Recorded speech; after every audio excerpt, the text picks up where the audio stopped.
Hey, Brandon.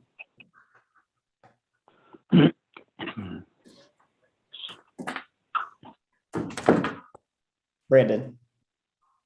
Yes. Okay. I don't need to be made host just because. I was just emailing you to see if you needed to be made host. So, Well, you can just allow for me to screen share and it would solve the same. okay. That way I don't have to worry about the streaming and letting people in and out because that gets. Yes, you were 10 seconds away from getting that exact email. So how do I allow stream sharing for you? You new to Zoom?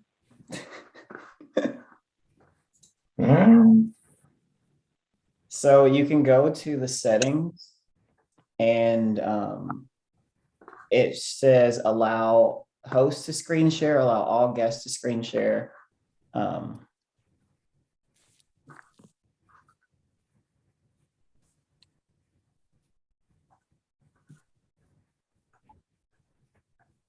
You are now just going to be the co-host. How about that? That way I can still admit people, and because I don't see that option.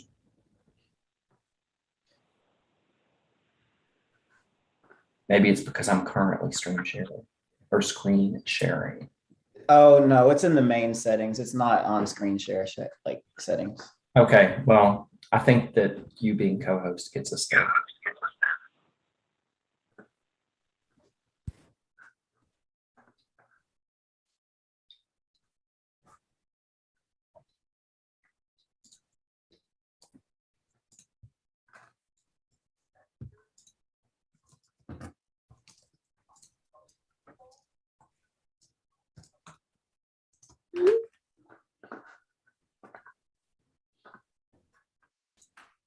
Good morning, Commissioner Worth.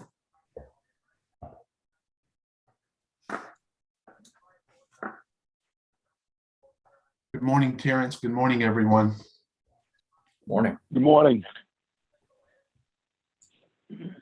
Good morning, Commissioner Fuentes.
Good morning, Commissioner Cheney. Good morning. How is everybody today? Wonderful. Rick is diligently taking care of lots of things. I can tell you're focused. Good morning, everybody. Good morning. Good morning. Hey, Rick, is that City Heights project? Is that a Choice Neighborhoods project up your way? You know, I don't know the answer to that, Ann, embarrassingly enough. Nope, that's okay. It was like down in some of the outreach stuff we did, and I was just curious. I'm familiar that there's a lot of activity going on with City Heights and some pretty substantial planning there, but I'm out of the loop. All I know is that we do have our chief programming officer, our chief clinician, participating in that process with residents so that we're taking a trauma, or CHNK is helping the city to take a trauma-informed approach to that planning. So, but other than that, I'm somewhat out of the loop. Nope, thank you for that work. A lot of folks leave that out. Yeah. They don't even Yeah. There we go. Love the clocks so much. I didn't have to mute it. We were enjoying it. Sorry about that. It sounds like Geppetto's clock shop in here sometimes. that was actually pretty fun. Thank you.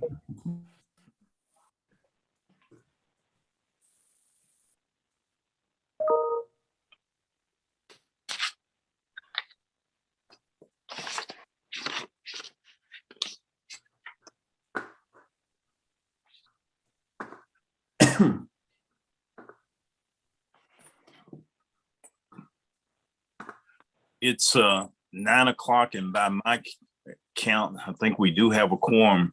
Good morning to all of you. And Terrence, I guess I need you to confirm the quorum as well as public notice, and I'll call the meeting to order. It appears we do have a quorum and public notice was sent. Okay, well, thank you for that. I guess the first item up would be whether we have any guests for public participation beyond what you're going to do as a part of your report. There have been none that have signed up. Okay. So the next item on the agenda is the approval of the minutes from our January 20th meeting. May I have a motion to approve those minutes? This is Jim Glenn. I'd like to approve the minutes with one correction. You Go want a ahead. correction now or later? Go ahead and do it now. Okay, under attendance, there's a person named Lewis, and it should be David, I think. Under commissioners. Or actually, my name is Luis David Fuentes. So either way, it's fine with me. Luis David. Okay, then it stands corrected then. Okay, thank you. Okay, can I have a second to approve the minutes? A second by Commissioner Cheney. So all those in favor of approval of the minutes, raise your hand. Aye. Those opposed, like sign. Minutes stand approved. The next item on the agenda is we go to section reports, and first up is our executive director. Morning, everybody. I first off wanted to welcome you all. This will be a little bit different than how we've done it in the past, and hopefully how we will continue to do this. We do have a guest joining. He is not signed on yet, as I can see. So I will, if we don't get to that part, we'll have to circle back. But I did want to start off by saying you all have seen the written report, and I have a few other updates if you have no questions about the written portion. So on top of what was written, I just wanted to share a couple other things. First off, thank you all for taking that quiz that was put together by Dr. Jones from U of L, the chair of the Pan-African Studies Department. It was just a really good exercise and just some information gathering, really. That was something that I thought would be just a good foundational starting point for some of the things that I wanted to discuss in this direction that we're going to use for some of these commission meetings. Just really gauging our thoughts. And I reached out to the chair to ask if that was something that I could share with you all just to run through. And I don't think any of the results should be anything to say, oh, I need to do more or whatever. It's just really what we wanted to do is to start having more conversations in these meetings about topics and issues that are pertinent to this agency. And just getting a gauge of certain things like that was just something that I thought would be a good starting point. A few other things. A couple of you have reached out about some of the changes for the website, and I'm not sure what's going on. The person at technology for the website maintenance hasn't been responding. I've been trying to get them to open it back up for me to make edits. And so I'm reaching out again. I can make minimal edits, but certain bigger things I can't do yet. And so I'm trying to get that all opened up so I can do everything at once. I know two of you reached out about making revisions to your bios, and that's something that I'll need them to unlock them. I don't know what happened, but I am working on that. So as we look at the case numbers with COVID and Omicron, we're seeing the numbers go down. As of now, we're still on our staggered schedule. And I'm talking to the health officials every day pretty much on what we should do and how that looks. We will be, when we are returning more and more, I have ordered N95 masks and some KN95 masks for people who are in the office, because research shows that those are more effective than the regular cloth masks. And so we will have those in the office for people who are there.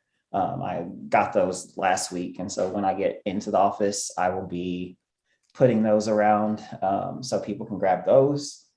And a couple other things. I mentioned it in the writing, but there still hasn't been, to my knowledge, a bill number assigned to the legislation around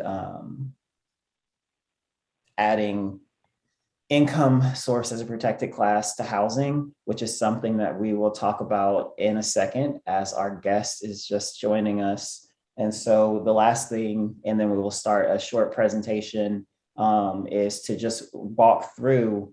The last thing is there is some possible movement on legislation around the Crown Act as well, which I brought up at our last meeting, and we'll talk about in further detail here in a second. But I first wanted to welcome our guest, who's going to run through a presentation with me on policy or legislative things that might come up in the General Assembly. So Senator Neal, are you here? There we are. I'm here. Good morning. Morning. Thank you for joining us. Thank you for having me. So if you want to introduce yourself, Senator Neal, I'm going to start pulling up this presentation, and then we'll get rolling, okay? Okay, that'll be fine. As indicated, my name is Gerald Neal. I'm Senator for the 33rd Legislative District.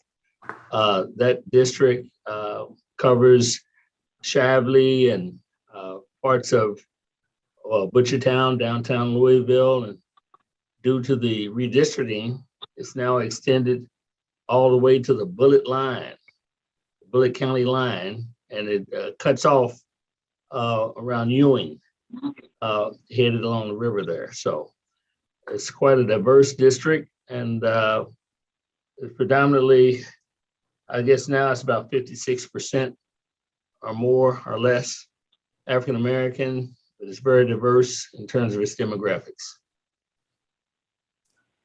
So are you all able to see the correct view for the presentation? I never know. It never tells me which one you all are seeing. We see the Patient mode. February 22 meeting. So it's in the presentation mode right now? No, it's not. How about that? No. It is for me.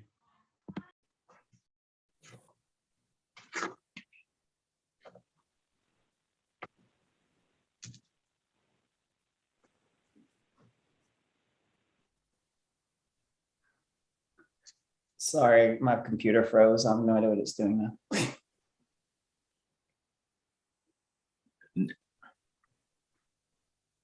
Okay.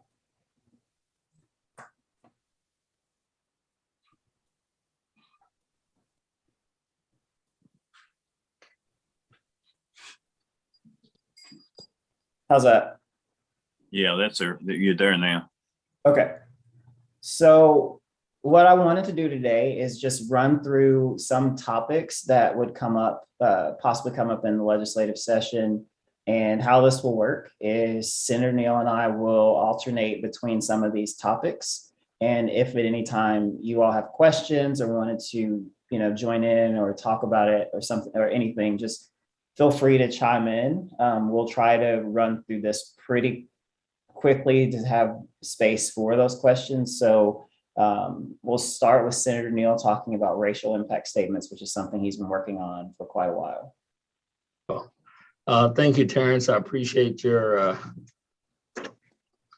letting me go up first on the racial impact statements. A lot of people are not familiar with this particular approach to dealing with policy, but a racial impact statement is an analysis of a bill's impact on minorities, communities. It will be prepared at the point as other required impact statements. And by that, I mean, we have impact statements in areas like corrections impact statements, mandates on local government. We have health insurance benefit impact statements and retirement systems impact statements, fiscal impact statements, et cetera, that we routinely utilize in order to enable us to get in-depth information, maybe information that's not readily apparent to many that will be making decisions with respect to policy, that there are other, sometimes and quite often unintended impacts, negative impacts that should be considered as to whether or not you should adopt and or modify or revise a position. So an impact statement is required in this instance in the bill that I have offered, and I've offered it several times, knowing it's an uphill battle, but certainly we'll put the information, the discussion on the table. But it requires for any bill amendment or sub, that's a committee substitute, that would create or amend a criminal offense or would affect pretrial detention would come under the purview of this particular legislation. If that statement shows a disparate impact on a racial or ethnic group, the sponsor shall consider whether to change it to lessen the disparate impact.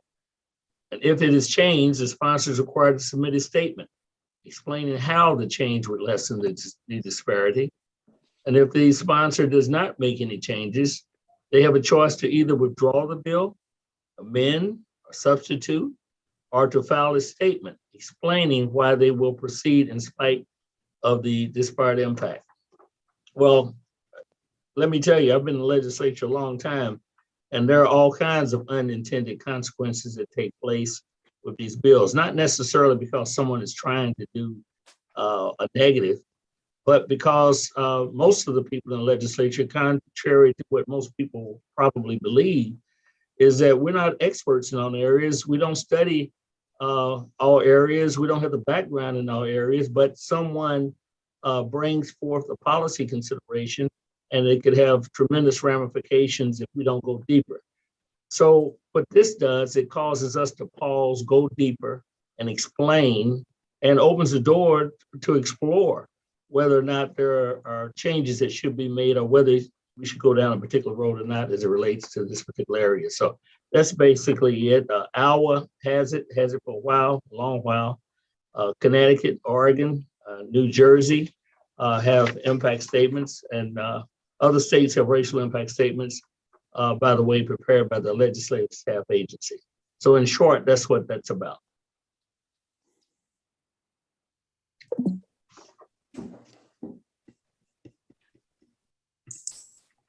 So the next thing, if there are no questions on impact statements, and we can circle back at the end, but the next piece. Question? Sure. An impact statement is something that LRC would work on and that we would help with. Right.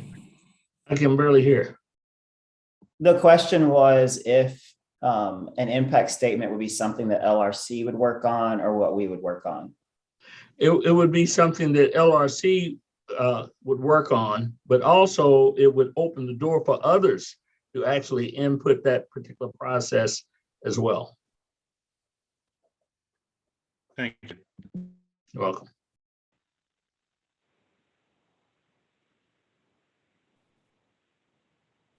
So the next piece is just talking about the Crown Act, which it's acronym for Create a Respectful and Open World for Natural Hair. And this is important because it's used to prohibit discrimination for people who wear their natural hair. This is important in multiple aspects because studies have shown, especially looking at the school setting, for example, people who have been disciplined in the school system, that's one of the first major touch points that eventually leads to touch points with the criminal system, because people who start to get in trouble in school, they may be suspended or they may just stop coming, and then that adds truancy, which just increasing status offenses and all of that. And it's difficult to understand how that's allowed, especially when people in some circumstances get in trouble because of failing to meet a dress code because of their hair. And the way that a lot of school policies have been written, it's basically aimed at limiting the expression of natural hair in favor of more Eurocentric hairstyles, and having a legislative protection in education, for example, is helpful in making sure that people aren't punished for existing as they are. And there are certain districts that have adopted this, and there are states that have adopted it.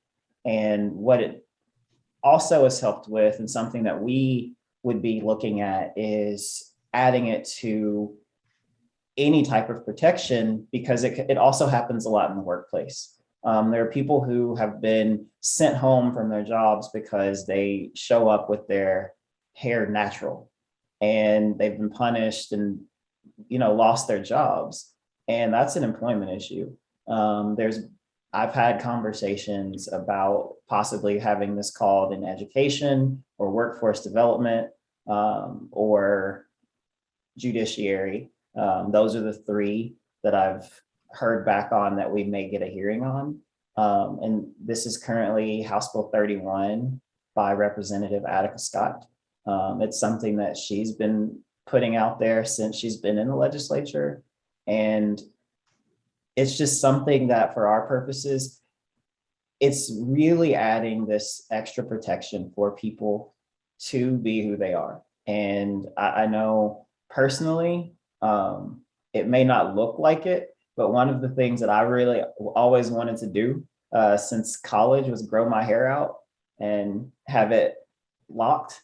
But I knew instinctively that it would be a lot harder in getting a professional job, because if I grew my hair out like that, so I've kept it short.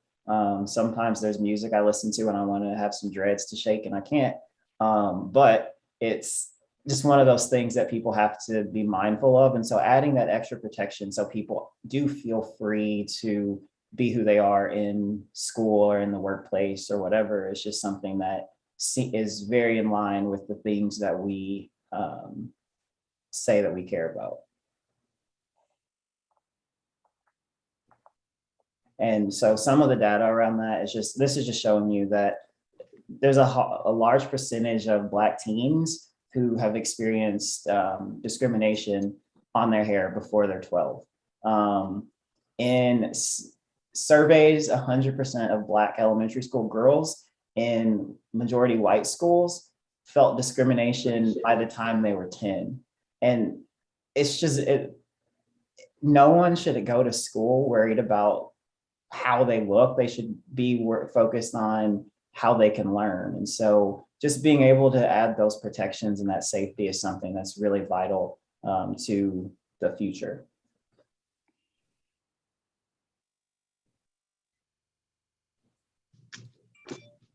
Well, just step in.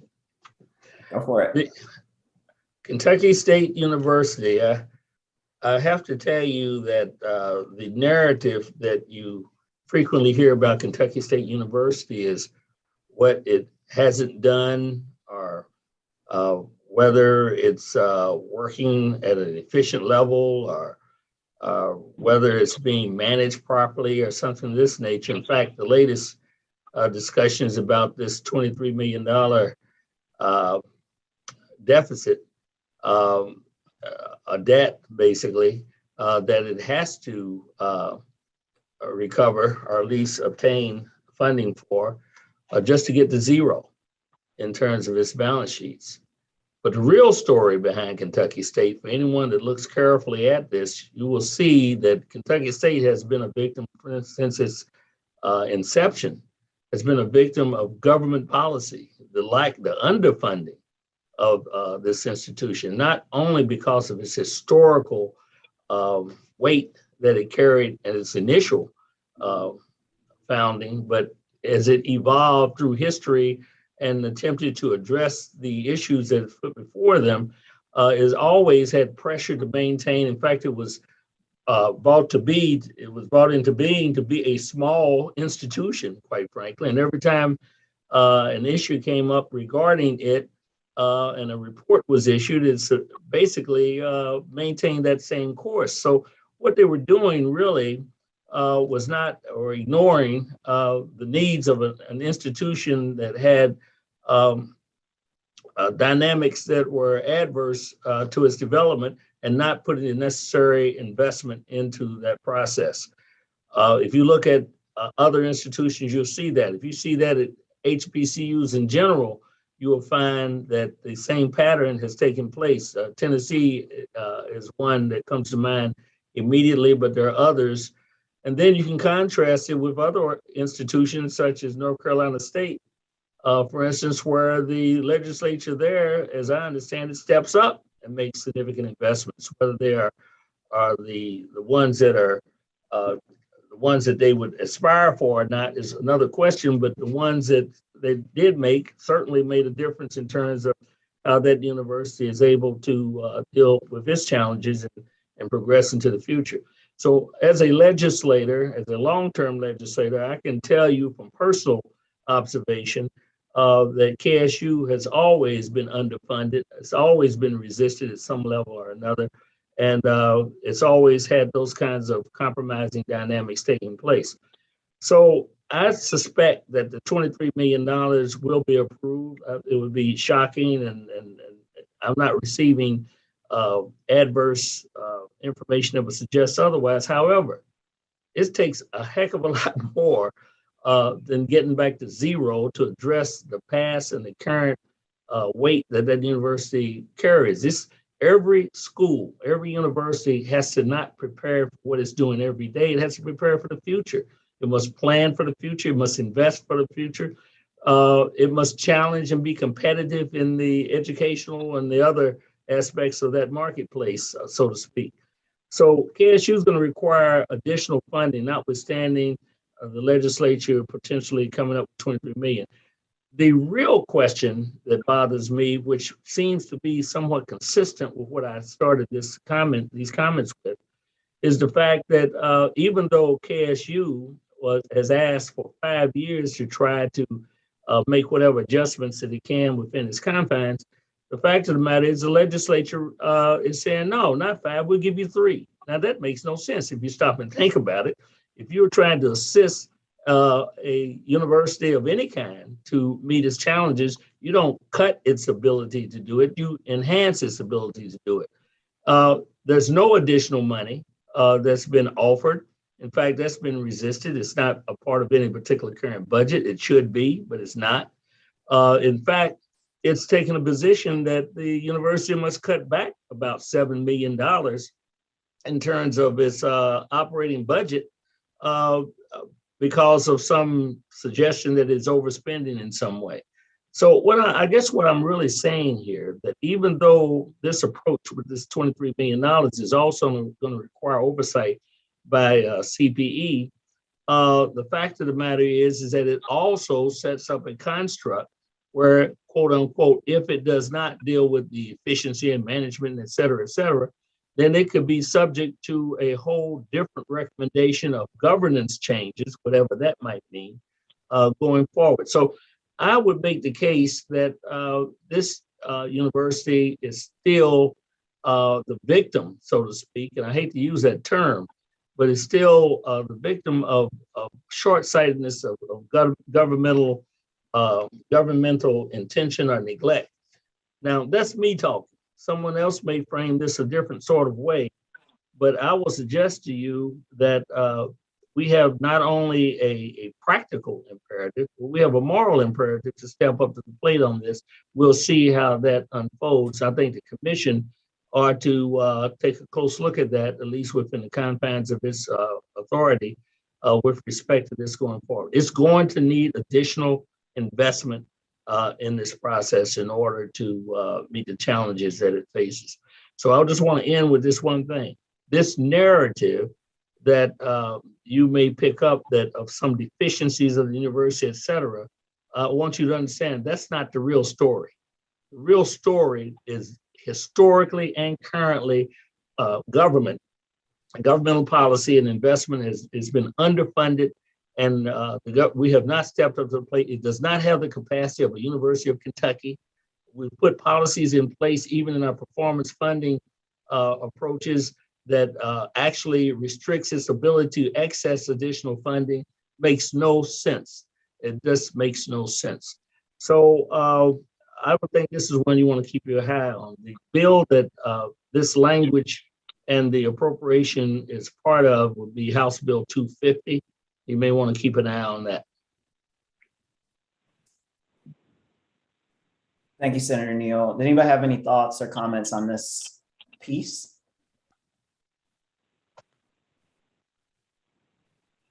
Commissioner Cheney? So I completely agree. And I think that the Commonwealth is in somewhat of a unique position with the ARPA funding, the stimulus funding, that is coming through. I think we got half of it last year. We're going to get half of it, Senator, I think in March, May, and the legislature has been active in helping guide and direct how those funds would be invested. But, one of the things that struck me is that when the Federal Department of Education CARES Act funding came through, and there was a list of, how much educational institutions received, I noted then that KSU got about 1.3 million, while most other of the larger institutions got 6 to 10 million. And the funding to KSU was on par with funding provided to community colleges. And I'm not knocking community colleges, but there is sort of an academic difference in course offerings, capacity, and student volume between a historically Black college and university that is an anchor institution and a community college. And so, I agree that the funding differential there really jumped out at me, and I didn't understand the basis for it. So I strongly support these efforts.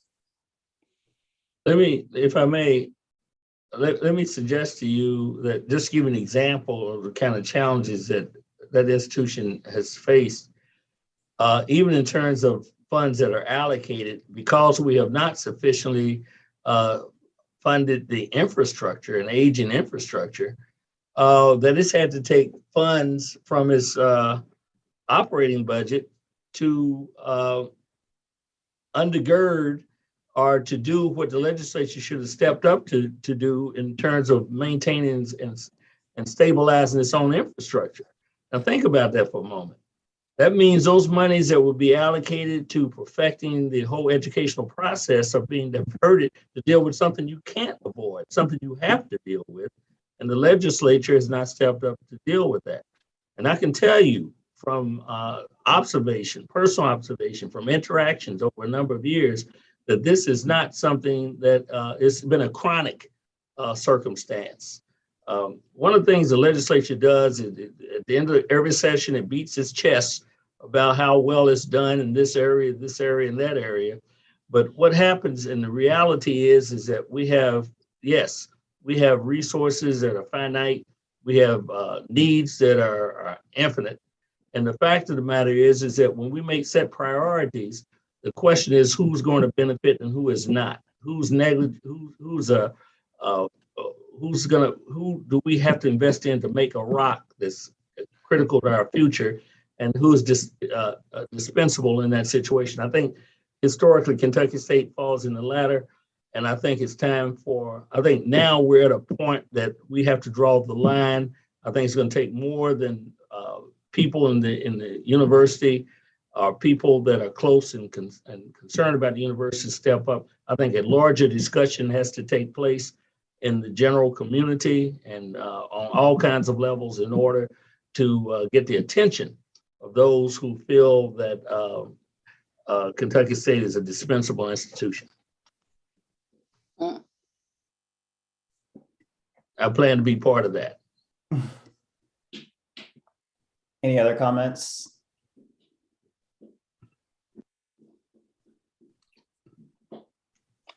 So another piece that is something that is very important, and I think that should be a focus of this agency, is just our expanded LGBTQ protections. Currently, there are no statutory protections that cover this class, and right now we are able to do some protections in employment and housing thanks to Supreme Court decisions and an executive order, but that doesn't count for public accommodations.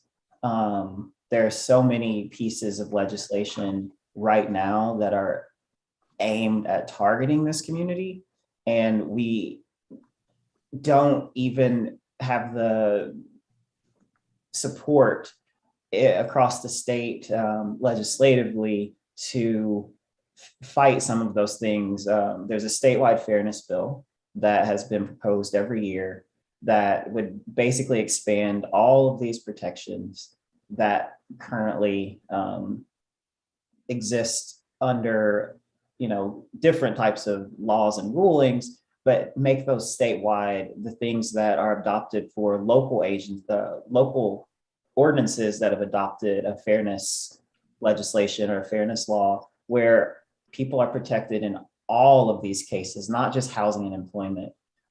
We have 23 local fairness ordinances right now. We were hoping there'd be another one by the time we had this meeting, and Commissioner Worth worked so hard on getting that done in Union, and we'll just have to circle back and make it happen.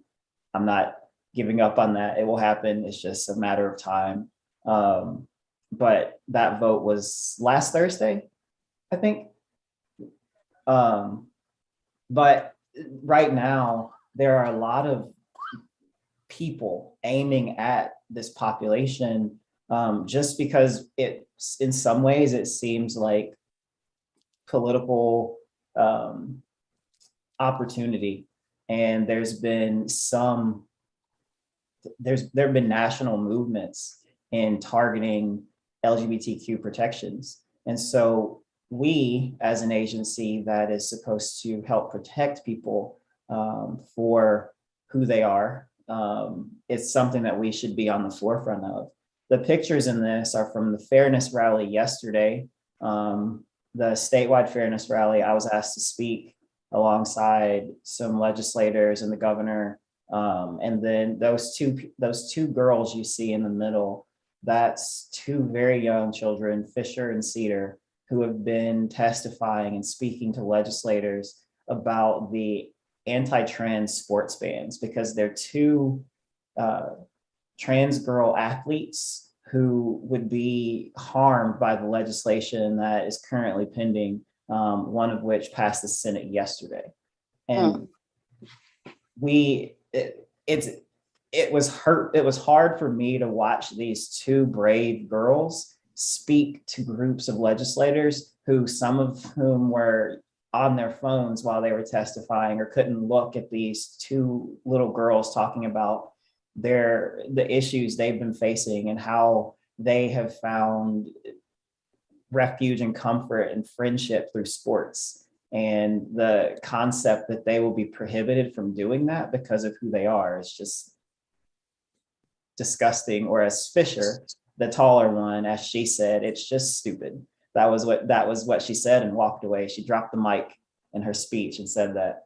But just being on the forefront and being a partner in these battles is important, because if we are going to hold true to saying that we are here to protect people for who they are and not being discriminated against on that basis, then we have to be at the table. We have to be at creating more tables. We just need to be part of that discussion. And so this is something that's very important and something that we definitely should talk more about, because it's one of those issues that when you have conversations with some legislators, even, there is some room for movement, but it's figuring out how we get there. And so that's what I want to make sure that we're a part of that conversation of how we get there.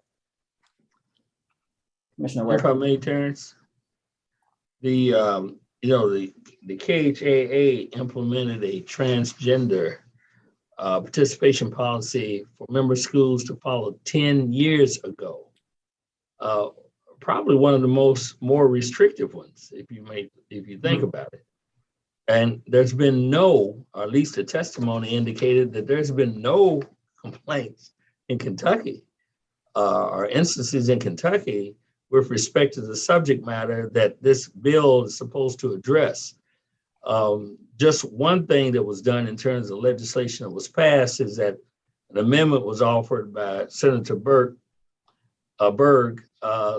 which was successful, that excluded the elementary level from this particular ban. But it still left a very critical area, the middle school area, where just didn't even make sense, the logic of it in terms of testimony that we received, that it should even cover that if you believe there should be a ban at all. And the final thing is that there's every indication from my investigation, from others that have shared information, that there is no problem. It's really a policy and seek of a problem. And it was very unnecessary. I was very disappointed at the position that the Senate took. Commissioner Ware. Terrence, I just want to jump in here really quickly and just provide some really positive feedback. Senator Neal, I am so grateful that you're taking the time to be with us today. This has been one of the most engaging meetings. I realize that I'm a new commissioner, but I have to tell you, this has been one of the most engaging meetings I've had the pleasure to be a part of. So thank you for your presence. Terrence, bravo for this type of meeting format. I think it is superlative compared to what we've been doing in the past. I feel like this is why I wanted to serve on this commission and accepted the invitation. So bravo. When I'm not attending Kentucky Human Rights Commission meetings, Senator Neal, I work as CEO at Children's Home of Northern Kentucky. We took care of about 4,000 children and family members last year alone from all 120 counties of the Commonwealth. And one of the things that we know is that Kentucky has some uglies that we have to address as commissioners. And one of the uglies that we have to address is that we lead the nation in terms of child abuse fatalities and near fatalities arising from child maltreatment. Another ugly is we have one of the highest numbers of kids in state's custody compared to the general population. And we know those adverse childhood experiences grow out of adverse community environments like racism, like homophobia, like disproportionate access to education. This is not nuclear physics. There is some very clear data that suggests those relationships that cause the type of child maltreatment and fatalities that we're dealing with. So I'm just so grateful that we're talking about this. Fellow commissioners, I just wanted to give you a quick update on how exciting it is for me to hear about these LGBTQ protections at one of our 2 residential campuses at Children's Home. Right now in Boone County, in Burlington, Kentucky. I have a residential campus of 2 buildings. It's all female youth who are in state's custody. Approximately 70% of the youth at that campus right now identify as LGBTQ. There is a disproportionate number of kids in state's custody who are out of their home's original environment, out of their family of origins care, simply because of sexual orientation, gender identity. If that doesn't shock us to the core, I don't know what will. Let me give you a quick 30-second update on the fairness ordinance meeting that just occurred in the city where I live. So I live in Union, Kentucky. Our city just went up for a fairness ordinance vote on February the 7th. It had been delayed previously. And I tell you, I'm a 54-year-old professional man with a master's degree, and I was shocked to the core about how that meeting unfolded. I wish I could have video clips to show you commissioners what transpired during that meeting. This little city building of Union, Kentucky, when I pulled into the parking lot, was packed to the gills. There were media there. It was obviously, this was going to be an exciting little rodeo. And I have to tell you, I finally did get in because I presented a letter discussing the disproportionate number of LGBTQ youth in state's custody at this event. And the conduct of the meeting was shocking. The meeting had to be stopped twice because of outbursts in the crowd with people making comments about the fact that we're trying to legalize deviant, immoral behavior. Those were the kind of comments that kept being shouted. I came home and I said to my husband, I have seen the underbelly of the beast. I had some blinders on in terms of the progress that I thought we had made as a Commonwealth. Let me assure you, we have not. At least not according to the meeting that I saw there. And so the city of Union, Kentucky was the first Northern Kentucky city to have the fairness ordinance up for a vote and rejected it. I just appreciate the fact that we're spending some time as a Human Rights Commission, expanding our focus and taking a look at those issues. It has direct impacts, not just on adults, but the children that we have in state's custody. And as all of us know, those numbers have been alarmingly high over the last few years. So Terrence, bravo. Thanks for letting me comment.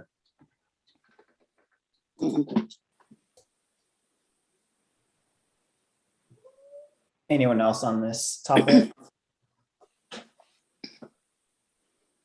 And I do want to say just briefly, I was thinking about you, Commissioner Worth, when Fisher and Cedar were testifying, because I was very thankful for their parents, because as we know, a lot of times parents who have children who might be LGBTQ, they then send them off as problem children, and that's how they end up in out-of-home care. And so I was just thinking how fortunate these 2 girls were to have the parents they did, and also was sad that they, others may not have those same types of parents, and that's part of where we get to that, where that problem is. So the last one before we break is talking about censorship of education. Senator Neal. Thank you, Terrence. Well, light topic. There's so many twists and turns in this. It's something that should really be understood. You notice, and I appreciate the fact that you put censorship of education, as opposed to the narrative that's been pushed nationally and strategically. And I would say without integrity, this thing about CRT being some kind of way detrimental to K-12 and even post-secondary in the House bills, one of the House bills that was offered. And the reason I say that is because what is clear, when this first came up on my radar, I was a little perplexed. It sort of hit me broadside. So I said, well, I better take a look at this. I didn't understand all this piece. Then I realized after traveling to a conservative meeting called ALEC, the American Legislative Exchange Council, I guess they call it, a lot of my colleagues wouldn't get on an airplane headed in the direction to a meeting like that. But I'm the kind of person that I'm going to go right straight into the heart of the belly of the beast. I want to understand what he's eating. So the fact of the matter is, I went there and I discovered that not only in talking with various individuals and straight up conversations, that I found that this was a national piece, but it was a contrived piece as well. And this whole thing about CRT, what they're talking about, was they created this whole thing of demonizing something called critical race theory, which had nothing to do with what their objective was, and that was to revisit historical gripes that they have been pushing back since whenever you can remember it. And what I'm talking about is the ban the books pieces that you see going on right now. You're talking about this nullification in terms of history as it relates to how we came to be where we are, the anti-intellectual and anti-educational type of approach, which I think undermines and threatens the underbelly of a democracy, for instance. So basically, what's happening here is that public schools, in terms of what's been offered out here, the House Bill 14, I think House Bill 18 as well, were not only to demonize, but to undercut and to neutralize, nullify, as I've indicated, and then penalize educators, those who have trained to do the work they do in the educational system, that these folks with these cultural biases want to bring this and make it and gain direct leverage inside of some place where they really shouldn't be, should be left to professionals with parental input, which is always important. So what was, I guess, sort of a good thing and a bad thing at the same time is, even though they had penalties and equivocations and vagueness in terms of what I just got through talking about, Senate Bill 138 was filed. Well, guess what? Senate Bill 138 also, public schools shall provide instruction that is consistent with designated concepts related to race, sex, and religion. Provide that nothing in the bill shall be construed to restrict impartial historical instruction. Think of that word, impartial. Everything's impartial. You think, no, everything is partial because you select. You can't put everything on the table. It's impossible. You select, and whoever selects is expressing a partiality. For whatever reason. The question is not that. The question is, does it go through a rigorous exchange and examination that enables our young people, as well as ourselves, to understand, to critically think, and to also give room to the fact that not only can we do great good, but we can do great harm. And how do we correct that going into the future? So this is a reactionary type of initiative, I would argue. Sort of the good news is that in 138, a committee substitute, the chairman, the sponsor of this bill, Senator Wise, did reach out to discuss with people. I had private discussions with him myself. And of course, now what I said, I didn't take anything lightly. When I approached this subject, I said basically what I'm saying to you now and more. But the fact, and to his credit, to a degree, he has offered a committee substitute that basically takes out this piece, as far as I can tell. It's going to be on committee examination this morning at 11:30.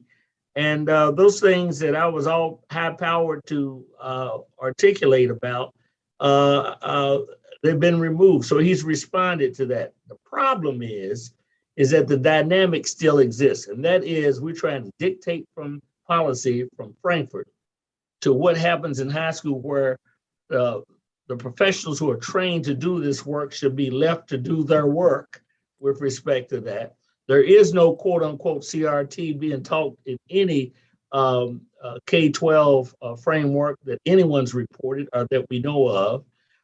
That it is, the whole piece regarding CRT is a academic construct that's normally, when you see it, you find it in a law school somewhere where they're doing that kind of examination.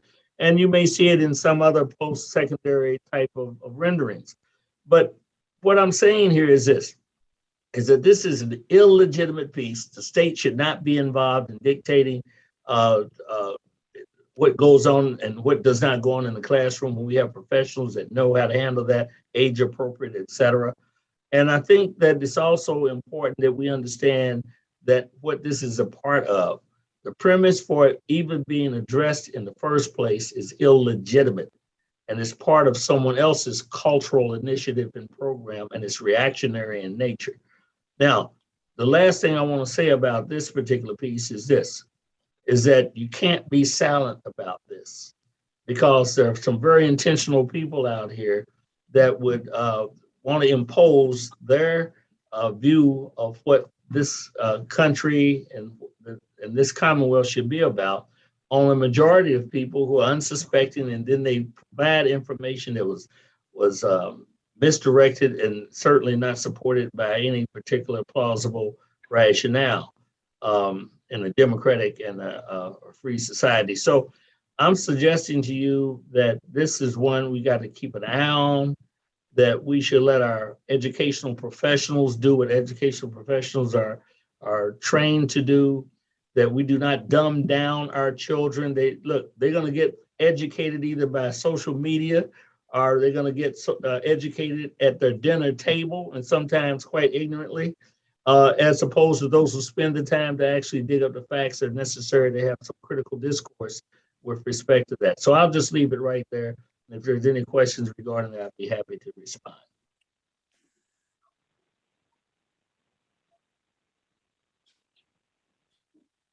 Questions or comments from anyone on this?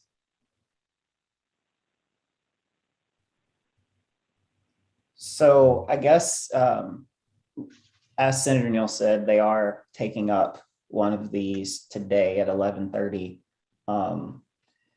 That leads us to what we discussed a couple, I guess it was a week and a half ago, was the resolution that we went through, and just taking a position on this very important issue.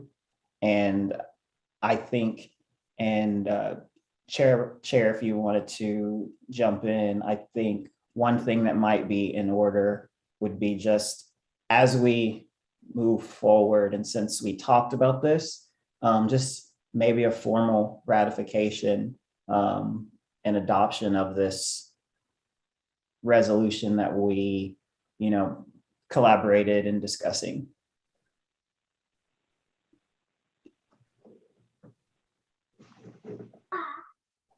Just to make certain that the record is clear, the resolution that was circulated last week was just to get a sense, no formal adoption of that. So what is in order now is a motion for the body to adopt this resolution officially as a statement from the Kentucky Commission on Human Rights.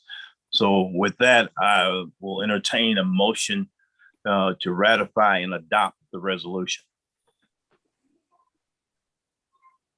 And you can take that down too, Karen, so I can see.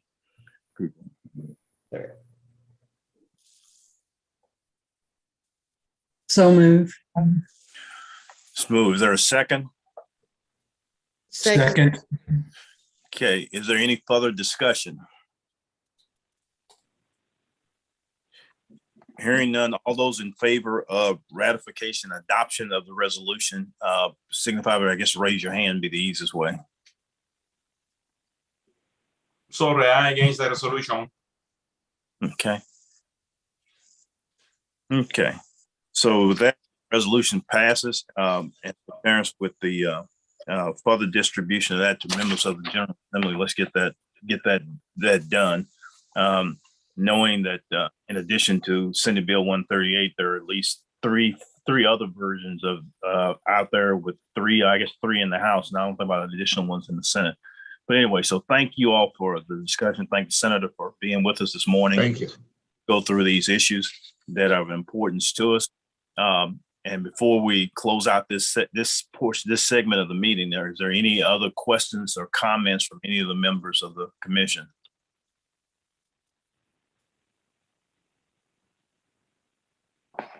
Okay, thank you for that. So I guess next, is there anything additional from the executive director, Terrence? No, just wanted to thank Senator Neal for taking time out this morning and joining us, and I will probably see you later today. Yeah. Well, thank you for having me, and congratulations, and thank you for the work that you continue to do. It's very important, and I appreciate any opportunity to support your efforts. Have a good day. Thank you, Senator. Okay. The next item on our agenda is budget and personnel report. Brandon.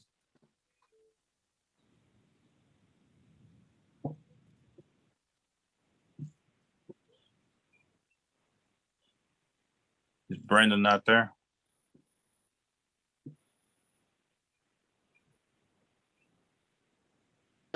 Mr. Burst, Madam Chair, while we're waiting for him to do the budget, I did have one quick question for Mr. Sullivan. Go ahead. If I may ask it this time, when you were discussing about the website, because I know I had sent an inquiry to you concerning that, I was wondering, you mentioned that you're trying to get control in order to update items on the website. And I believe that the website is very important to keep it updated because of, the timeliness of information, people trying to contact the commission for discrimination. And I think the information does need to be updated and timely because it's not currently. So what is the plan? I mean, if they don't, give you access, are they handling the update? Do you send them information so that they can update? Or is there a way that we can have someone in the agency that would manage the website so that we always have up-to-date, timely information for everyone when they're trying to contact the commission, also know who's serving on the commission and just up-to-date information, which I think is very important. So the way it normally works is I can manage the website. When I go to edit it in the back end site development, it says that it's locked. And so no changes can be made while it's locked. And it says that the site is checked out. Normally that means they're doing some back end coding maintenance, and then they have to keep it locked while they're doing the back end coding so something doesn't get messed up. If I put something in while they're editing it or changing some of the coding around it, then it will make it all misdirect. And so, like you said, that the accurate information and timely information is important. That's why it's locked out. So we don't have misdirected links and all of that on there. My plan right now, I can go in and make some minimal changes. And the downside of that is while they're working on it, it might not save. I did 3 commissioner pages and spent a few hours on them because you have to do all the site development for it. And once I published, they didn't show up. It actually had an older commissioner show up as Commissioner Cheney when I did it. And so someone who was no longer here, because the state manages what pictures are available to be uploaded, to prevent someone from going into the agency site, for example, and uploading a picture that shouldn't be posted. So they have to approve, and they have a database where I have to send the pictures. And so when the last time I tried to make changes while it was locked, none of them saved. It was hours wasted, and it misdirected the links. So Commissioner Cheney showed up as an older Black man for a while. And so trying to not have that happen again is why I didn't make specific edits right now. I have reached out a couple of times about getting it unlocked. And there is the other option. I sent them the information. And so that's the other way that it's worked, is if they were working on the back end, if I send them the information, they upload it. The information has been sent to them, but they haven't uploaded it. So I was going to check again tomorrow with them to see if they could at least unlock it for a few hours for me to go in and make some changes. But that should be done either tomorrow or early next week. Right. Well, is there not a way to possibly, have you thought about assigning a staff member to manage the website? I mean, it is time time consuming, you know, and you're the director and you have so many other hats to wear, and timely information is important, I think, to keep the website updated. And maybe if there was a designated person working on that, because there's so much information that could be posted on there. Also, just make sure that the information is up to date for our citizens to contact the commission and understand what's actually going on with other commissions, you know, whatever links that we have on there. Maybe And about and that's a staff person to manage that. so, and that's a great question and idea. That's something that I tried initially, and that's not a skill set that is necessarily commonplace for people to do site design and editing. And so that is partly why some of it got locked out, is having other people try to do that. And right now, they are very limited in who they will allow site editing access to, because you are giving someone the permission and ability to edit a state government website. And so they're very particular on who does that. So they want to make sure you have the skill set and that you are authorized to do it. So that's why I've been managing it. I've been working with one of our student interns to take on that task and management once it's unlocked, because they have more of that skill set. And honestly, I also, looking at the workload of staff here, there's so many other things that are vital to making sure that we can fulfill our mission that they're doing, that to have someone designate hours of their time that they could be investigating or responding to calls of people who are needing us, taking them away from that is a little bit more difficult with the staffing levels that we have. If we're able to get some increase in the budget and have more administrative help, then that is something I definitely want to look at. But right now, just utilizing when I can do it, and then getting one of the interns trained as well on making sure they can make those edits. So that's something that I'm definitely focused on, because it's important. When I started, that was one of the things I said, pretty much what you said about the importance of the website. And that's why when my first month, I did a complete redesign of the website to make it more accessible and more up to date, because it hadn't been updated since 2003 when I started in 2020. And so that's something that was important to me, and that's something that's still important to me. And so I'm working with them. I don't know if he's been on vacation or what, but until they unlock it, it's pretty limited in what I can modify.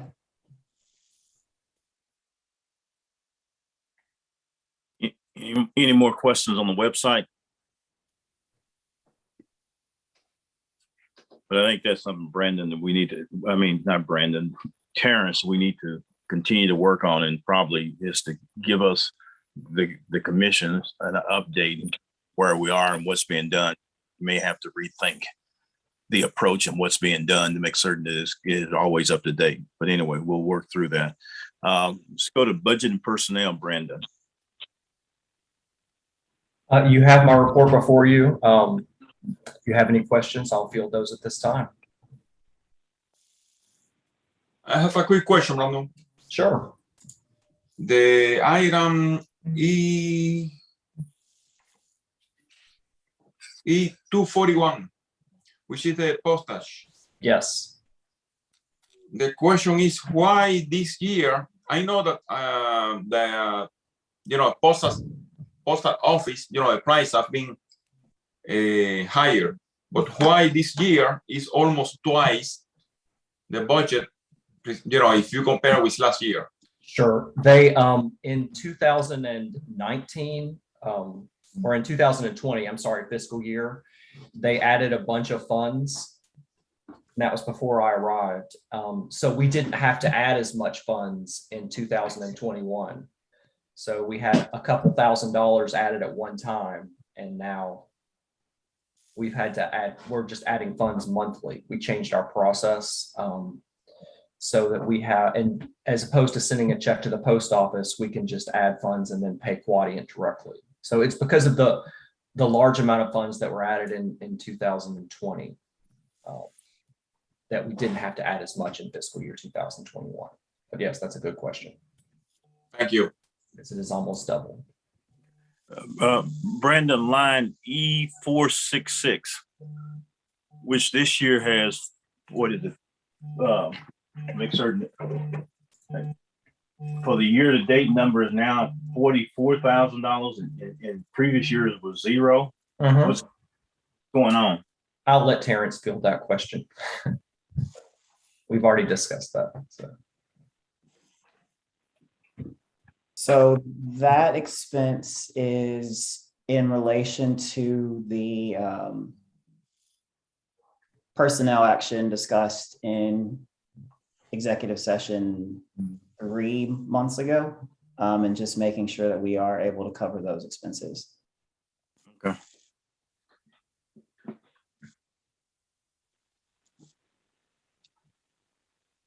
Any more questions from any other commissioners?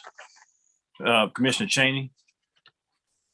So Brandon, looks like we're saving some money. Everybody's working remotely, and that's helping the budget a little bit.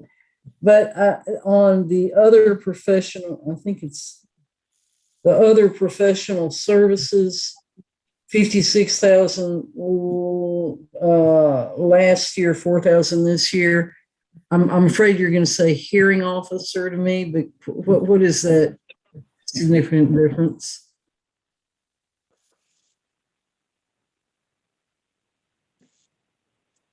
Is that Brandon or Terrence? Is that associated with the audit that was done?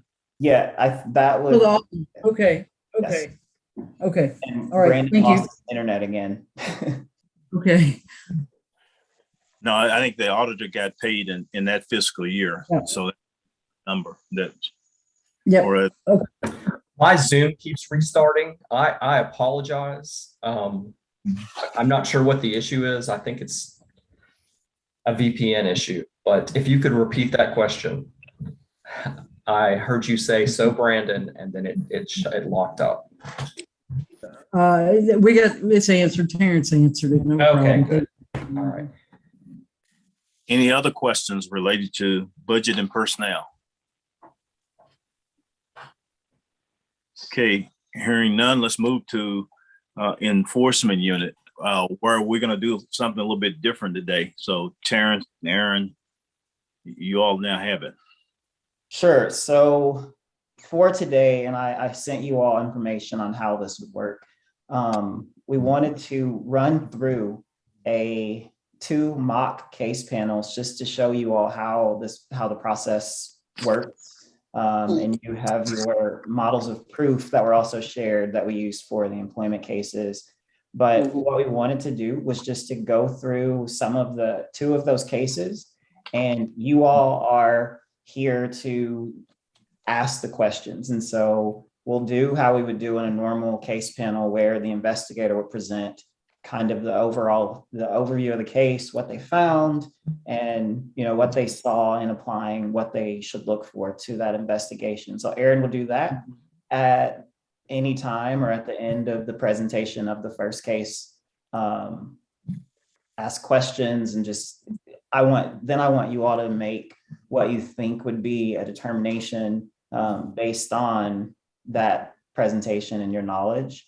And then at the end, we can talk about where we actually went with that case and discuss why. So Aaron, if you want to start and just say which case so they know which one to pull from, and then you can run through it. All right, sounds good.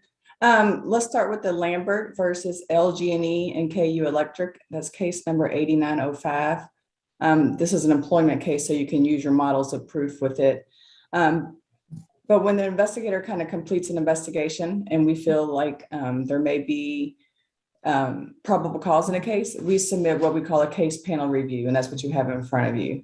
And some of these come with attachments and different things as well. But in this case, Mr. Lambert is a complainant, and he is a male over the age of 40. And he applied for a total of 5 positions with LG&E, KU Electric, all of which he met the minimal qualifications for, and he was not hired.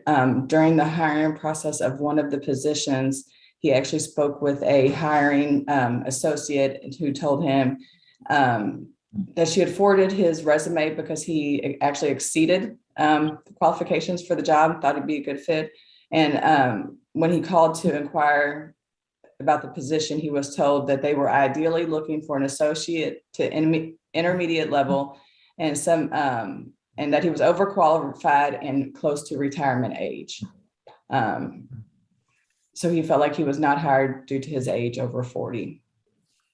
In doing the investigation, this was actually my real case. The complainant stuck real strong to the statement that he was not hired and was told that he was too close to retirement age. And he knew specifically who he spoke with. So during the investigation, I got a copy of all of the applicants' applications and who they hired for those positions. And the person that they did hire was under the age of 40. And during interviews, I asked for all the notes and everything related to the hiring of those 5 positions. And during the interview of the respondent, the associate that the complainant spoke with, who he alleged told him that he was too close to retirement age, she did make reference to an email from the hiring manager in which she was told to send more applicants that weren't so close to the retirement age. So I did another request for information and I requested that email specifically.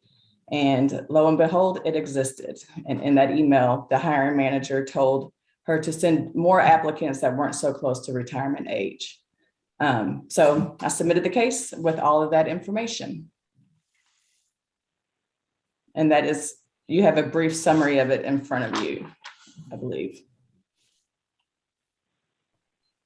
And this part of the case panel is where we, after the investigator presents the case, as I just did, it is discussed with the attorneys.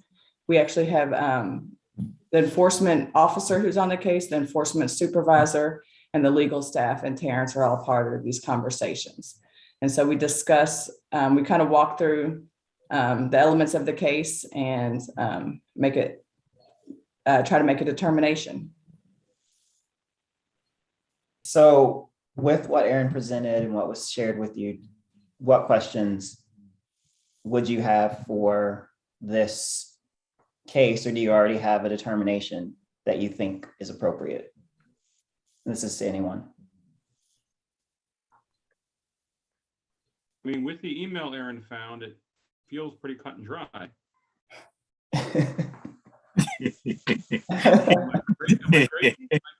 Easy one. I was really happy I found that email, by the way. I'm really happy we have people like you who find that email. That's how this Absolutely. works. So Aaron, I'm curious, what would next steps had you not been able to find the email? Ooh, that would have been a little bit difficult. The email provided me with direct evidence of their intent in hiring. So it probably would have been debated a little bit more in PC panel, and that's when you start relying on the interviews and the people you spoke with. This complainant was actually a really good complainant. He kept really good documentation. Like I said, he knew exactly who he spoke to that told him he was too close to retirement age. And that always helps in an investigation because then you can find that information a little easier. But I will say in that interview, had that email, the hiring associate not made that reference to that email, I don't know that I would have found the email because I had asked for all the notes and everything associated with the hiring of these 5 positions. And I did not get that email initially.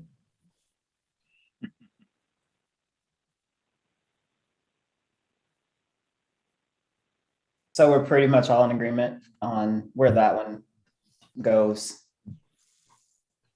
So that's, they're not always that clear. And sometimes it's a lot of back and forth, and going back to your question, Mr. Cheney, going back to getting some more answers before a determination can be made. There was one the other day where that's exactly what's happening, is going to get a little bit more information. Maybe there are more questions that could be asked to make that determination. And so in doing this process, just to make sure we're making the best choice, it's not one, it doesn't have to be decided at the, right at that specific panel. If there's further information needed, we say, okay, we'll just regroup next Tuesday and talk, do it again. Maybe we have those answers that were asked for, or Aaron finds that email that was needed in that time in between. And then you come back the next Tuesday and it's like, okay, this is clear, or we make that decision. So that's the first one. The next one, it's a housing case, right here. Let me, Oh, go ahead. on this case, the tech trainee position that's there, to me, trainees are entry level folks. And I noticed that you put that the complainant had no relevant education or experience, but it's the trainee position, isn't it? I am looking. Yes, and what they were looking for, he had experience on cable lines. And this was electric. So they deemed him as not having equivalent education or experience, but he did meet the minimum qualifications. Yeah, just to me, just when you talk about somebody who's a trainee, is trainees usually don't come to the job with experience. Yeah. That's the reason you call them trainees. So right. Interesting. Okay. All right. The next case, this was also one of my cases, is Rhonda Jones versus Tommy Grider, and that's case number 2033-H. It is a housing case. I will say that the models of proof are very similar in housing cases. A lot of the times, same thing with disability accommodations. Did they request the accommodation? Was their question, did the interactive process happen? Was the request denied? So a lot of those, there's a lot of similarities in those models of proof and how you evaluate housing and employment cases. This case was a sex, and I think we may have added race to this case. This was probably one of my most egregious sexual harassment cases I've ever seen in housing. The complainant is a Black female, and she was a parolee as well. And I'll kind of get to why that plays an important role. But Tommy Grider, the respondent, is a property owner. He owns properties all the way from Kentucky down to Florida, ranging from houses, apartment complexes, and commercial real estate. I think when I pulled his records, he profited like $1 million a year on his property. So we're not talking about a small property owner. He owns several large properties. One of those properties that he owned was commercial space that he rented out to probation and parole in Columbia, Kentucky. And part of renting that out, I guess he built somewhat of a relationship with the probation and parole, and he would offer housing to parolees who needed to maintain housing to stay out of prison. And the complainant was one of those.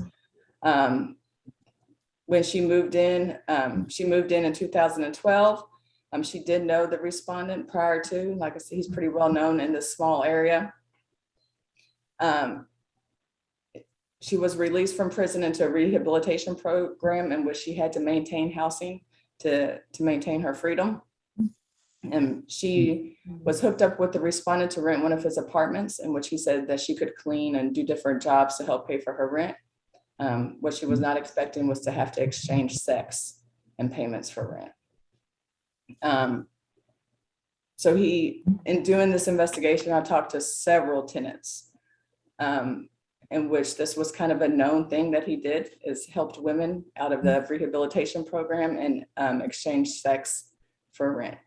And then if they stopped or said they would not sleep with him anymore, then he would threaten their housing, in which they would also threaten their freedom. So these were a highly at-risk group of women.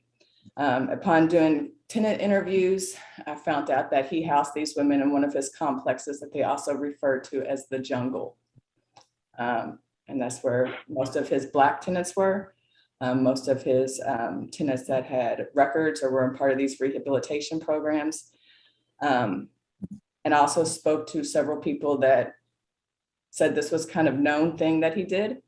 There was a witness that even saw him take the complainant into an apartment. He did not actually see them in any sexual encounter, but he believed that's what was happening. Spoke to several family members who attested to this happening. I spoke to several women who were even scared to say too much of anything for fear of losing their own housing. So this case was brought to case panel. Do you all have any questions?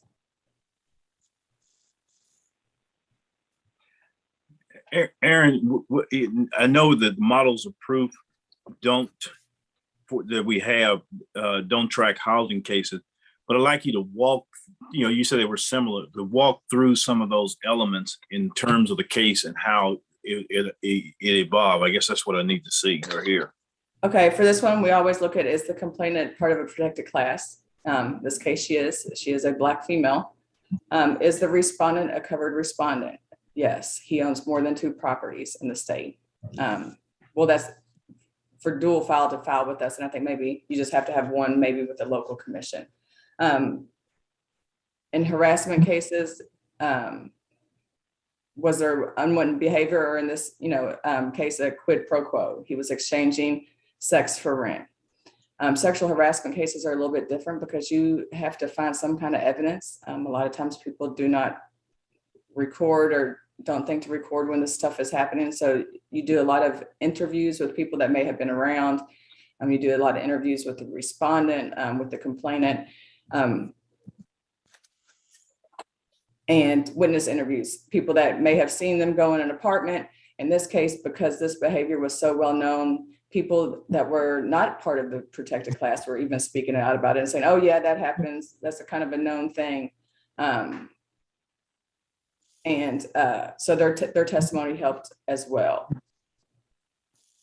But this complaint was also able to pinpoint specific dates and times where he brought her to different places. I think he even had an old hotel complex that was set up, but he was not renting out rooms, and maybe took women there as well. It was pretty nasty getting into the details of this case.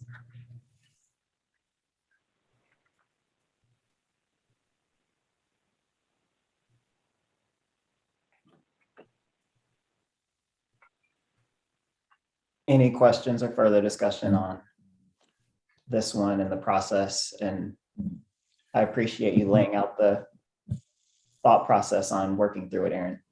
Right. It's not our job necessarily, your job, to share with other agencies, but it would appear to be that probation and parole also has an issue in terms of, at least sharing I guess wants to conclude the results of our investigation, because they were basically, one of his sources of income is probation and parole. Very much so. And not only that, but they also referred women in their programs to him. So they were almost like a funnel to him. An enabler.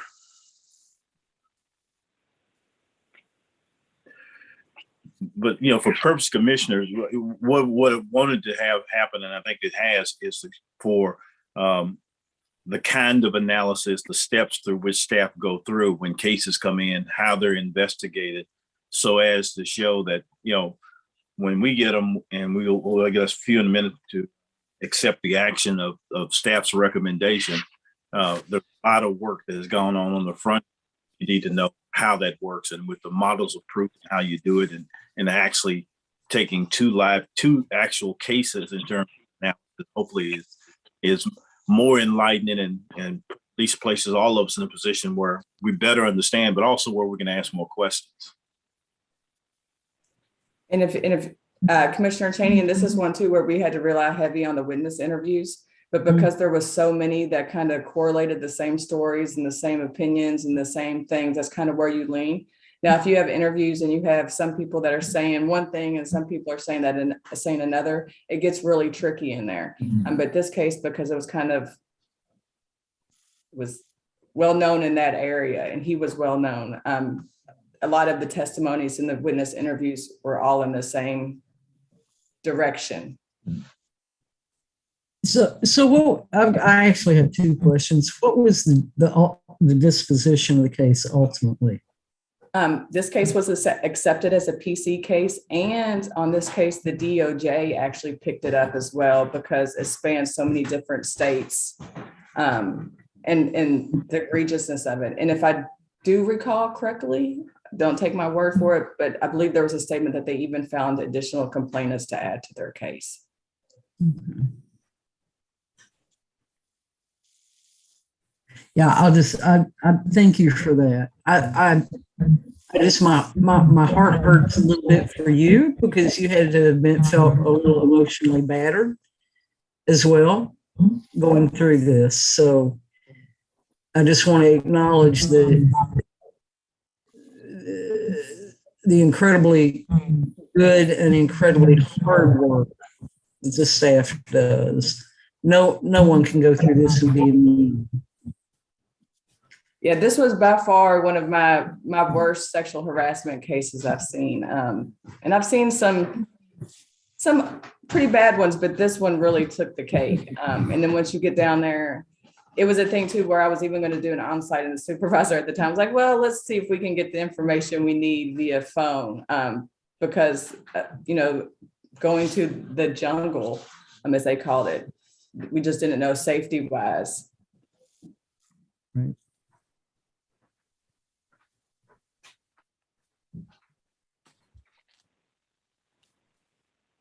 It's not only as a violation of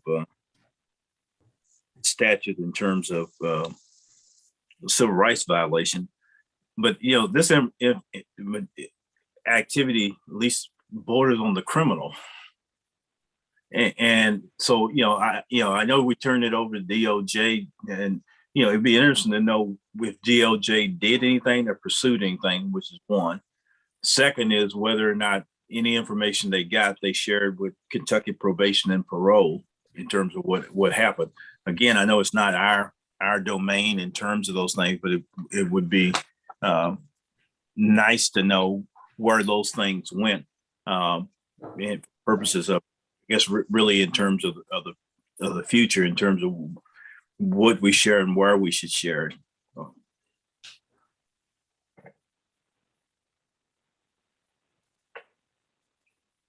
Any question from any other commissioners?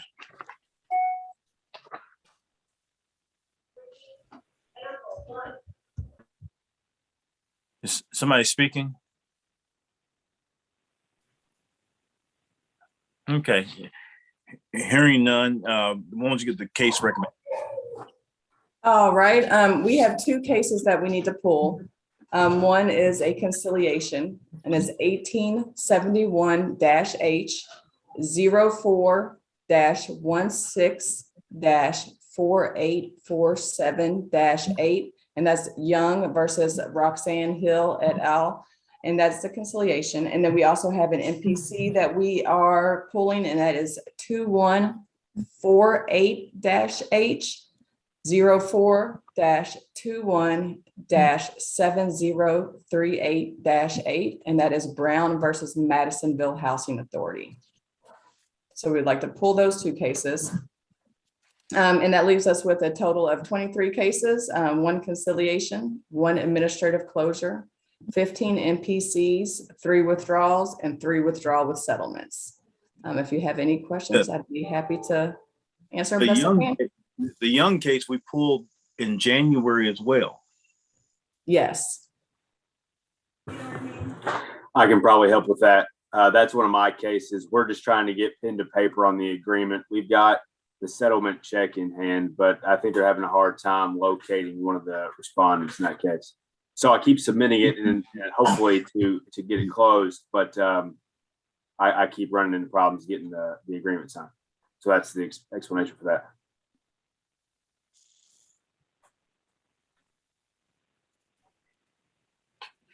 Any questions on any of the other cases that have been recommended? Commissioner Cheney? I'm sorry, I'm full of questions this morning. That's fine. On 2147H, I think that's page 121. I'll give,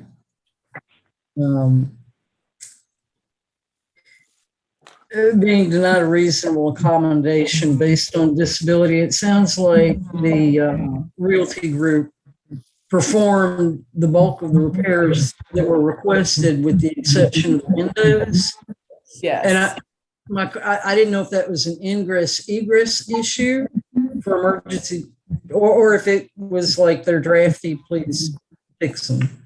Drafty, she said they were drafty and she didn't care for them, I believe. I think she tried to say at first that they wouldn't open, but they opened. She just didn't like the type of screen that was behind the window. Okay, so there was nothing that would impede her. No, and actually the day that she complained about the railing on the steps, which was directly related to her disability and her ability to get up and down, they fixed that the same day she made the request, that she let them know about it. Yeah. Okay. If I might, I did have a couple of other questions on 9072E on page 128. And I just, my only question here, the individual had some, it sounds like some balance and stability issues and was terminated. I was just curious as to whether there was any reasonable accommodation offered with regard to perhaps employment in a different position that would have been something that they might have been able to perform. Let me see. I'm gonna ask Chad. He's on here today.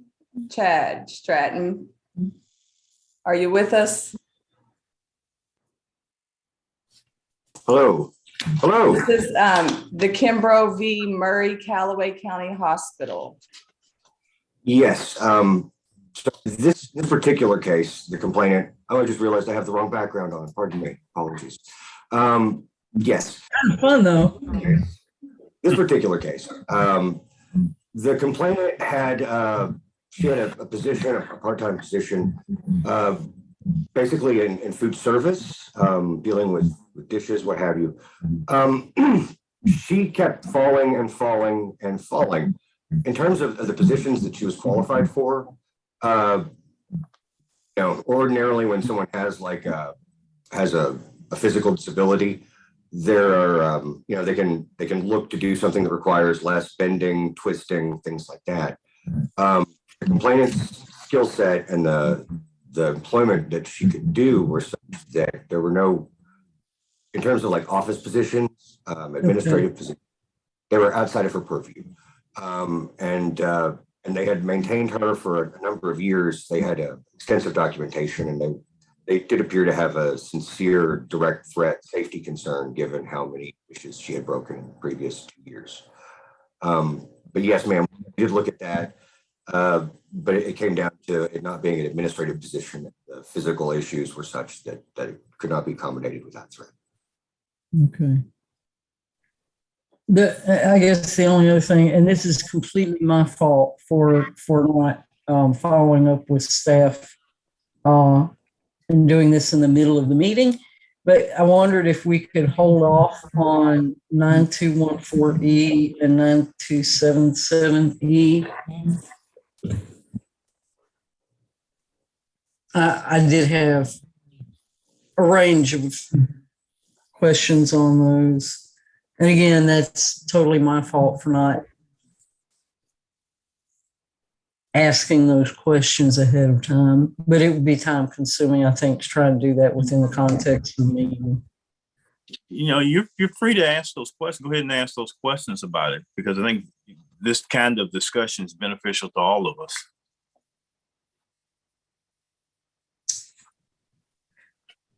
So on 9214E, it did seem as if they're, I guess the question that didn't seem to get resolved, and this likely is perhaps an issue of the narrative constraint. is it was almost like a little bit of a whistleblower protection issue. And there were alleged inappropriate relationships occurring that were reported and subsequent to this person making the allegation. You know, I mean, was it an allegation or was it a reporting? Those words have completely different connotations. They were subsequently terminated. That case just gave me a little bit of pause. And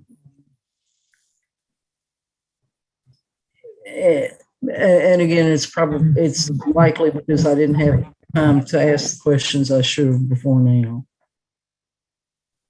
Okay, I'll kind of jump in here. I'm going through it myself. This was a case where I guess an intern had made a comment that a male employee had made her feel uncomfortable, and it was reported to the respondent. The respondent investigated that particular incident and made all their employees undergo training. The complainant's termination did not stem necessarily from that incident, but because she accused her supervisor of having an affair with someone else, well, not someone else, with a board member. And then it looks like the complainant chose to resign. So her termination or resignation wasn't related to that incident of sexual harassment. It was related to her making comments and telling people about this alleged affair between her supervisor and a board member. Yeah, okay, so the issue is, I guess you understand. So the issue is the technicality of the nature of the complaint itself.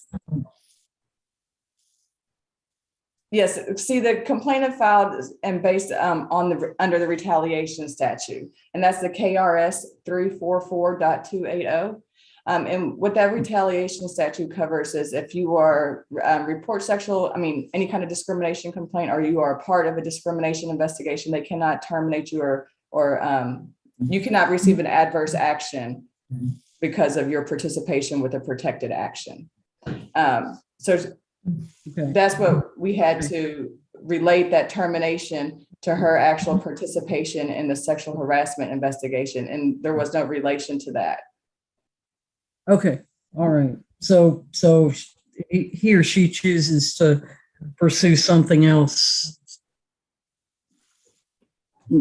Okay. The only other one I had a question on,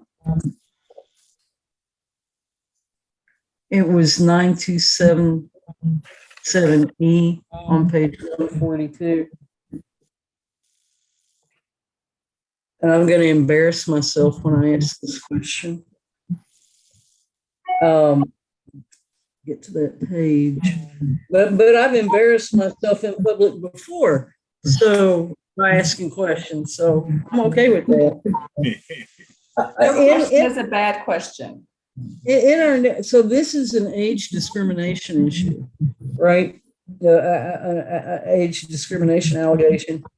And in the narrative response, the information says that the individual that was hired had a bachelor's that they obtained in only 3 years, and had 4 years of experience, and had more recent higher education experience than the person who filed the complaint. I'm going to tell you that, I'm 60 years old. I guarantee you most other candidates are going to have more recent higher education experience than I'm going to have. But if we have equivalent education, how is that material? How is the age of the person's higher education qualification material? Because, basically it's age discrimination. An older person is not going to have his recent higher ed experience. Yeah. Well, hiring is a funny thing. They do not have to hire the most qualified. They only have to hire someone who meets the minimum qualifications. in this case, it looks like the complainant was one of 6 people that were selected for an interview. And they have 7 board members who all participated in the hiring panel. So they took all that in the interview, the application experience, all that into consideration. And then they made it, I think it was even an anonymous voting link, and all of the members got to vote. And based on that score is who they chose to hire, and the complainant came in 3rd in that. So they don't have to just take the most qualified person necessarily, if there's other things they like about that person. So in this case, it looked like it, and I'll say too that of those 7 board members, I think they said 6 of them were over the age of 40 as well. Not to say that doesn't mean you can't not hire somebody because of their age. But he was the 3rd in that ranking of the board panels, of all the panelist scores. Right. I think my question was around the reference to how recent the higher education experience was, because that just seems to have some inherent bias. Older people aren't going to have as recent higher ed experience. That was my only question. Perhaps I'm not articulating that well. Raymond, first, can you help me out? Well, I guess as I listen to you, what is being taken at least is when you consider who has had the most recent higher education experience, is that in and of itself. I guess it's the nature of which higher education experience are we talking about? Having been a participant in a higher education institution as opposed to a worker in a higher education institution, and the way they describe those two is probably confusing in terms of the higher education experience. I think that's what she's after. Yeah. Yeah. You may end up at the same place and same in terms of conclusion. It may have just been written the way it's written. It doesn't necessarily convey what was really taking place. Yeah, okay? and I think that's I think that. So I'm going reading it as I'm talking. Higher education work experience versus higher education experience. Yeah.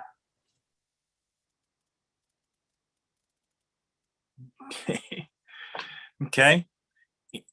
Any other questions for any other commission? And let me say, raising these questions is good discussion, because it helps us, all of us, to learn in terms of what's going on, to look critically at what we're seeing.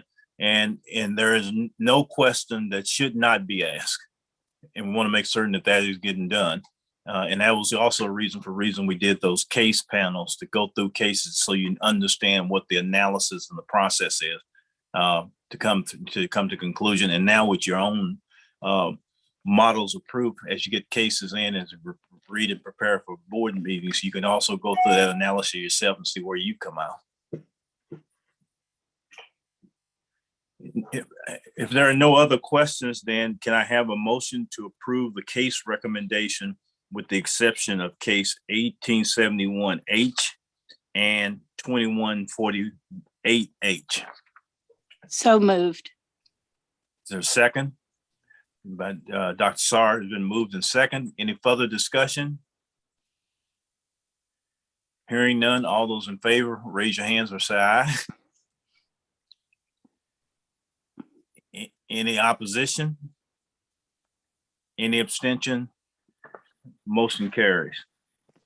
Thank you. My only other observation is, Commissioner Cheney has ruined me in terms of doing these Excel charts in terms of where we are in days on public accommodation and on housing cases. We're making great progress in terms of days outstanding is trending down, but employment I expect the number of cases would increase because that's a constant flow, but the number of days outstanding is creeping back up again. Just an observation. Okay, next item on the agenda is education and outreach unit report. Good morning. You have the education outreach report. There is one correction, and that's at the very top of our report where it says number of employment charges filed. There was an additional one added. We did not file 111 cases. We filed 11. So that's the only correction that I have for that report, and I'll entertain any questions that you guys have, if you have any. Any questions for anyone? That's awesome. No, if I circle back, this is really for you, Terrence, and you, Marianne, in terms of Commissioner Sarr's question in terms of the website and updated and all of that. I know we no longer have a communications person in the past, but is there any potential for any overlap in terms of education and outreach being able to help with the website? And you don't have to answer that today, but just know that that's a question. Okay. Yes, sir. Any other questions for education outreach?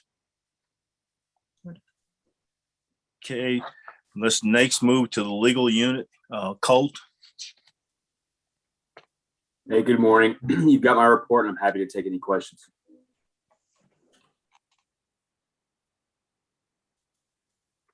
On page 77, Brewer versus is it McCarthy? Let me get to page 77. Let me find my page. Yes. The question is really just an update on in terms of whether what was said there actually took place.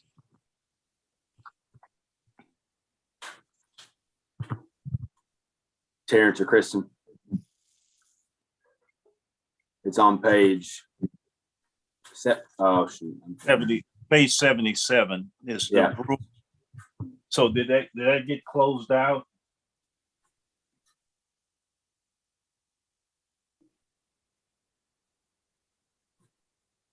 There was a HUD meeting So scheduled. I'll take that one. I have a meeting with HUD on how that can be closed out. That got moved from the 3rd to tomorrow at 2. So that'll be more figured out. There are a couple cases like that where they wanted to take a second look on how we can close them administratively without hurting our administrative closure number.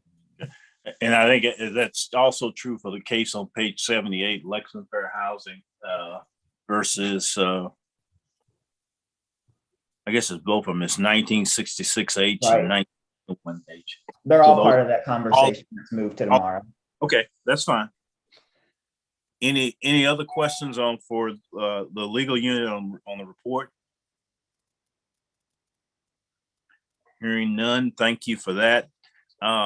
We'll next move to committee reports. And I guess there's a couple things.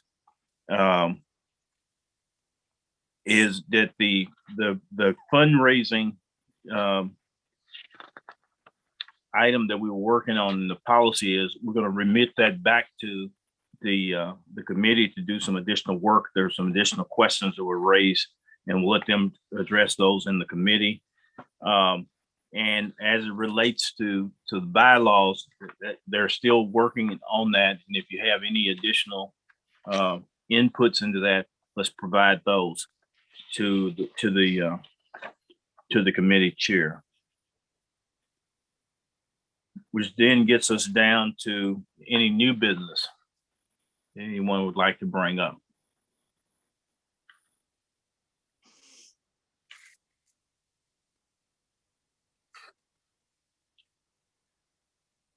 Okay. This is not exactly new business, but just something that I think should be mentioned. Many members of the Jewish community across the Commonwealth are currently alarmed by 2 events that happened in the last 4 days. Both the attempted assassination of a Jewish mayoral candidate in Louisville by someone who had a long history of spreading anti-Semitic conspiracies, and calls following up that attempted assassination to a local synagogue with threats of further violence. So while it's not exactly anything we could act on, I think it is something that our commission should be aware of.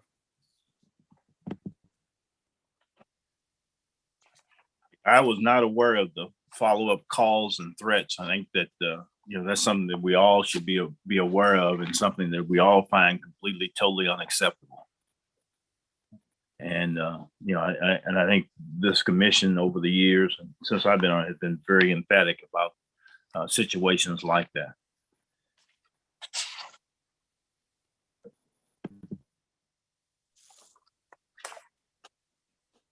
Anything else from anyone? Which then goes to the next thing on the agenda is suggested topics for the next agenda topics for the next meeting.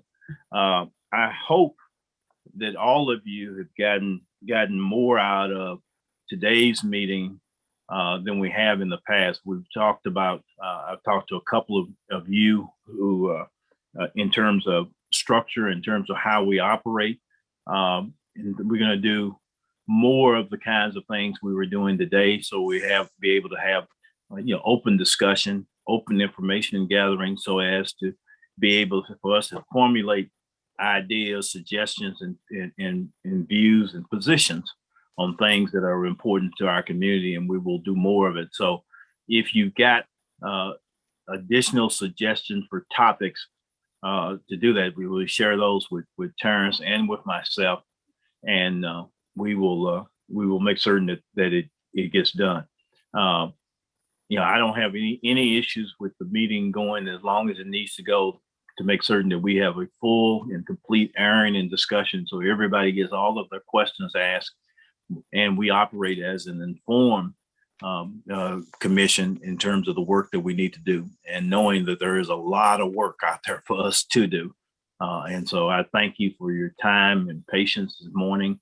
Again, if you have any other ideas, suggestions, please share those.